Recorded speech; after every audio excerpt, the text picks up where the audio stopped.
Our top story this morning, and the parents of an 11-year-old boy have been arrested for alleged neglect and cruelty after their son's weight reached 15 stone. The son claims they were interviewed by police after doctors raised concerns over the boy's welfare. A spokesman for Norfolk Police has told us a 49-year-old man and a 44-year-old woman were arrested in March on suspicion of child neglect and cruelty and have been released on police bail pending further inquiries.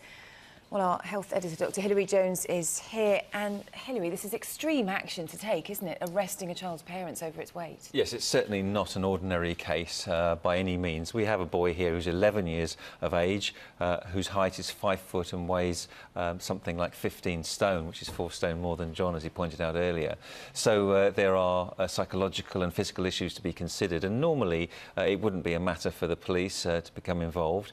But where there has been a voluntary plan and intervention has been tried on a constructive level in the past, so we understand, then clearly it is the role of social services to step in for the protection of the child and indeed for the guidance and help of the parents too. So an extreme case, and not something that you'd see very often across the country, even though we face an epidemic of childhood obesity. And when we look at this figure here with a body mass index of 41.8, I mean, you know, yes, that sounds high, but just how unhealthy and how damaging could that be? Well, it's twice the weight of a grown adult man, and it's 3 times what the boy should be for his height and his age. And if it's allowed to progress, which it has been, then he's likely to suffer from heart disease, from diabetes, from all the comorbidities associated psychologically and physically with morbid obesity. So I think it's right that that somebody is stepping in, the authorities are stepping in and doing something.